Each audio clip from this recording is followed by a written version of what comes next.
special. I am Matt the Matt here. Today we are talking about one of my favorite franchises in horror, Scream, but not just the Scream. We're talking about Scream 4. This movie came out in 2011. This is actually the first Scream movie I ever saw in the theater, because all the other ones came out when I was too young. I'm a huge fan of this film. I know a lot of you, for some reason, don't like this movie. I don't know why. This movie was supposed to spawn a new trilogy, Scream 4, 5, and 6. But because of the low box office, it did not warrant a sequel. Big mistake. I love that this movie was way ahead of its time on so many levels. Starting with the reboot sequel. Let's start there. This movie tried to be a reboot because it was the start of a new trilogy. The look of the film is different from the first three. Wes Craven said, I wanted this one to have a different look and style than the first three movies. And this is going to be its own trilogy, a new trilogy. So we want to separate the two trilogies. This is a sequel because it brings back the original three, while also a reboot because it's bringing back a whole new, brand new characters, high school kids, for this new trilogy. But also bringing back the legacy characters, the main three, Sydney, Gail, and Dewey. And also, like I said, it's a legacy sequel. If you're bringing back the legacy characters, we're still continuing what was from the past in the Scream franchise. So this movie did that before Star Wars, The Force Awakens, before Creed, the Rocky spinoff, before Jurassic Park, Jurassic World, before Terminator Dark Fate, before, like I said, a lot of Top Gun, Beetlejuice, etc. This movie did it before all of them. All of them.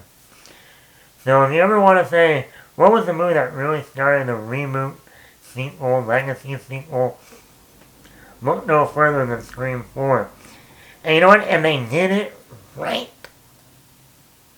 Even Scream 5 tried to reboot the series again and be a legacy sequel with Gail, Dewey, and Sydney with a brand new younger cast with new characters. And that one failed, in my opinion, where Scream 4 succeeded. Because you not only bring back the original legacy characters in Scream 4, but they actually are in the movie the entire time, number one. They're not in there for like the last 10 minutes, like in Scream 5, with Gail and Sydney. You have them in there the entire time. They also have a purpose. Dewey is now the sheriff of Woodsboro. Gail is struggling with a new book. So that's how she gets involved to, once again, to try to write a new book. And Sydney's in Woodsboro to promote her book. She's on a book tour promoting her book that she wrote about her life, dealing with the murders from the first three movies.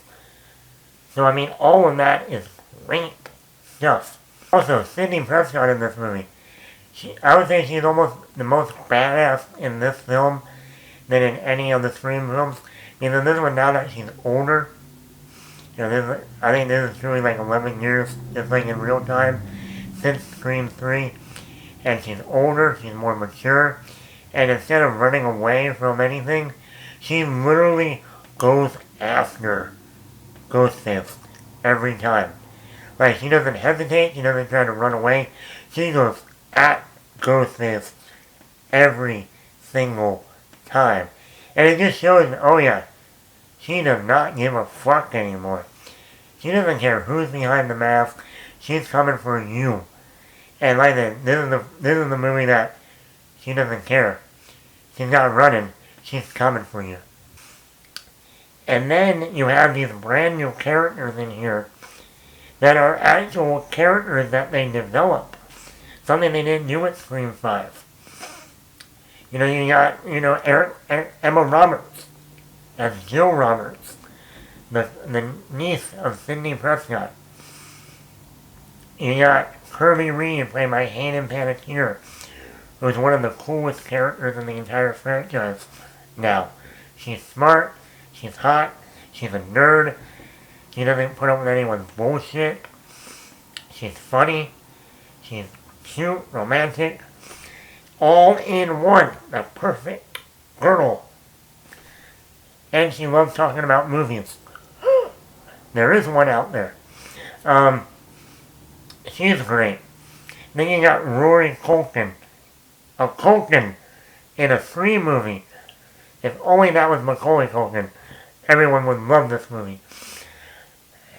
Kevin McAllister is now in a Scream movie. That would have been great, but no. Anyway, he was in Signs with Mel Gibson. But here's the thing. Even he's the nerd. He has his own podcast channel, or web, he shoots webcams. He has a film club, and he likes Kirby Reed. The movie's a lot bloodier than the other ones. They really pack on the blood and gore in this one. Something that was definitely missing in Scream 3 after the Columbine shooting. The characters, you like the new characters, you get to spend time with them. The third act in this movie is batshit crazy. Like, awesome. What happens, it's awesome. The opening, I love the opening. A lot of people complain about the opening. The opening is great. And once again, just like Scream, not only that, but Scream is a commentary on not only what's going on in the current trend in Hollywood, but also in horror. And at that time, we were getting a lot of remakes, like Halloween, Friday the 13th, A Nightmare on Elm Street, The Fog. I mean, there were, throughout the 2000s and 2010s, they were remaking so many horror classics. That's why this movie is technically, you can also consider it a remake. Because there are so many moments that are from the original Scream that are in this movie. It's almost technically also a remake at the same time. But so it's commentary on horror remakes. It's commentary on, at the time, webcamming and all that was starting to, start moving in that direction that we are at now. It's a commentary on sequels, obviously. Rebooting films, commentary on that. And the whole opening, also a commentary on sequels. Because the whole opening is keeps showing scenes over and over, and people getting killed. And they're talking about, that stab 7, stab 9, stab 11. Which then they were commenting on, like, Saw, all the Saw movies that were coming out each year. It's crazy. But, they even have a commentary on alternate endings. That was a huge thing in 2000s because of the rise of DVDs. That on the bonus features, they would have alternate endings to the movie. And even the ending of Scream 4, which is not my favorite moment in the movie, in the hospital, that was literally an intentional alternate ending. And they're commenting on that. Because, like most Scream movies, they end at somebody's house. Well, and even the ending of the movie, at the house, you think, oh, this is the end of the movie. And then they literally go to black, and then cut to a scene in the hospital. So you think, oh, the movie's over, and then nope. It was a commenting on alternate endings. And easily one of my favorite Scream movies. This was also Wes Craven's final movie before he died in 2015. Kind of odd, kind of an ominous note to die on a franchise that is one of your most popular. And something you've been doing since the early 90s. So, are you a fan of Scream 4? I am. Let me know in the comments below. Hit that subscribe button, where I'm going to be doing this all throughout the month of October. You're not going to want to miss this. And let me know in the comments below, are you a fan of this movie?